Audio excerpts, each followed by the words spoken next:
Siamo qui con Marco Checchetto che ci parlerà in generale del suo lavoro come disegnatore e di tutto quello che fa in quanto Young Guns. Prima però parliamo un attimo del premio Nuvole in Veneto, del quale sei appena stato insignito, quindi ciao Marco, parlaci un pochino di questo premio, se te l'aspettavi e in generale di come pensi di portare la cultura veneta nel mondo, a meno che tu non l'abbia già fatto, in quel caso come l'hai fatto e come conti di farlo ancora. Allora, ciao a tutti, sono molto contento del premio che mi è stato dato una settimana fa. Non me l'aspettavo perché, sai, di solito si dice che non si è mai perfetti in patria, però insomma sono stato sorpreso e orgoglioso di riceverlo, soprattutto nella bellissima sede del Consiglio regionale del Veneto. Il premio è appunto per il mio lavoro da Veneto all'estero, per cui in qualche modo forse qualcosa l'ho già portato. Certo, lo stile non è propriamente italiano o veneto, è lo stile Marvel, lo stile di supereroi che tutti conosciamo, però sì, sono molto fiero di questo premio ricevuto, insomma, molto bello. Ok. Bene, parliamo invece del tuo lavoro come Young Guns. Allora, quanto è cambiato in generale la mole di lavoro che devi fare o lo stile o gli impegni, le scadenze, qualunque cosa riguardi, da quando sei ufficialmente tra le penne da tenere d'occhio da parte della Marvel?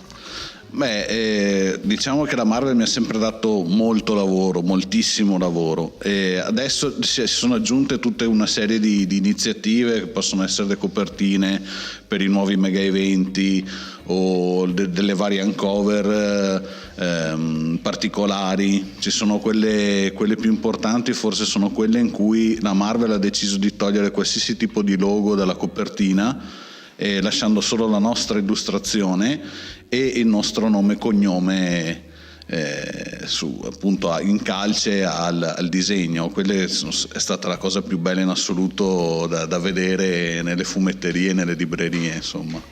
Immagino.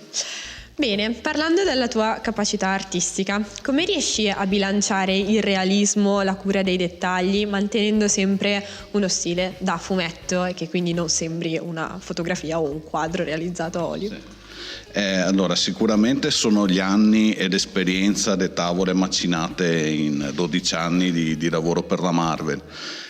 Diciamo che come reference io mi baso molto su quello che vedo nei film e nei videogame, per cui curo molto l'aspetto, non so, degli effetti particellari, del fumo, le luci, e sono tutte cose che danno una sensazione appunto di realismo, come dici tu.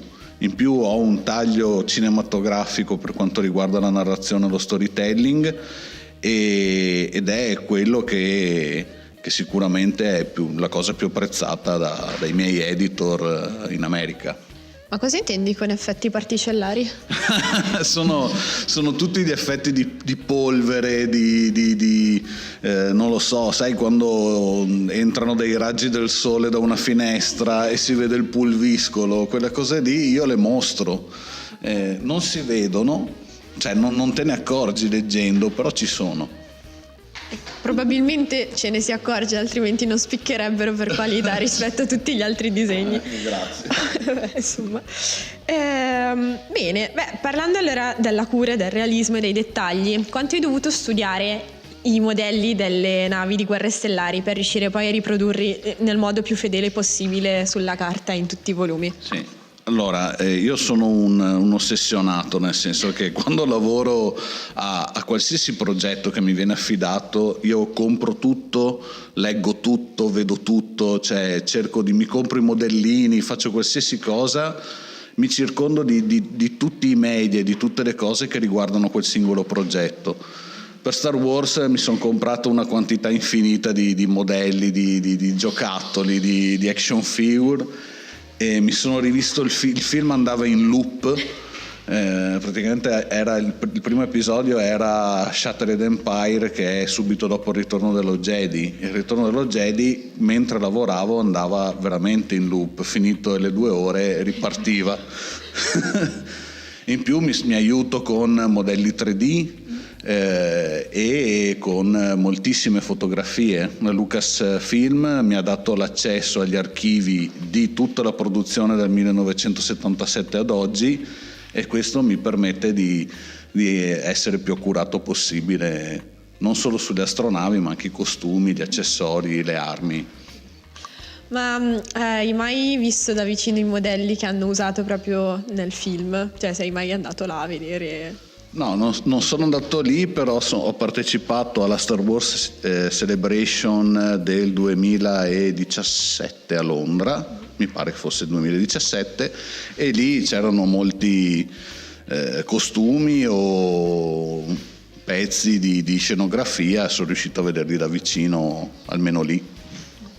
Ma hai detto che hai preso tanti modellini, tante cose. Ti sei mai messo a fare le miniature, proprio magari quelle della Bandai o non so quali altre, e metterti tu a ridipingerle, farle tutte precise? No, sono un pigro maledetto e prendo la roba già fatta e finita. A posto. Benissimo, ultima domanda. Sì. Qual è la cosa nerd, con qualunque accezione tu dia al termine, che ti rappresenta in qualche modo, che sia una serie, un oggetto, un qualunque cosa che ti rappresenti? Lo dico sempre, la cosa nerd è Spider-Man, di cui ho l'ira di Dio a casa, mia moglie mi odia per questo. Persino i miei traslocatori mi hanno odiato per questo, perché erano una serie di scatoloni infiniti da portare nella nuova casa di Spider-Man, modellini di Spider-Man, fumetti di Spider-Man, coperte, cuscini. Io ho un sacco di cose dell'Uomo Ragno, sono fissato con quello e così. Ok, allora, inciso, Spider-Man è il mio supereroe preferito in assoluto. Quindi parliamone un attimo. Cosa ne pensi dell'ultimo film d'animazione che è uscito? Come l'hai trovato? O in generale quanto aspetti Far From Home? O qualunque cosa tipo il videogioco di Spider-Man, se ci hai giocato, ti piace? O come lo vedi rispetto ai fumetti, se noti tanta differenza, se comunque segue bene la linea anche grafica che mantieni nei fumetti? Diciamo che io non sono uno di quei lettori, di quei fan che odiano le modifiche sul personaggio. Per me l'importante è che ci sia lo spirito del personaggio.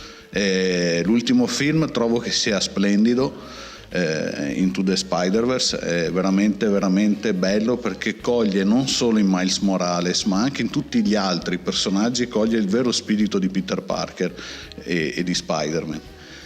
La stessa cosa vale per i videogame. Può piacerti o non piacerti la tuta con il ragno bianco sopra, però è rispettato il personaggio e come deve essere lui. Anche per i film è così. Diciamo che quello che mi ha convinto meno è stato la serie di 2 film di Amazing Spider-Man, in cui secondo me non era rispettato il personaggio di Peter Parker. Invece Tom Holland ci sta. Ci sta tantissimo, assolutamente. Perfetto, siamo d'accordo allora. Va bene, grazie mille per aver risposto alle nostre domande. Grazie a voi. Ciao.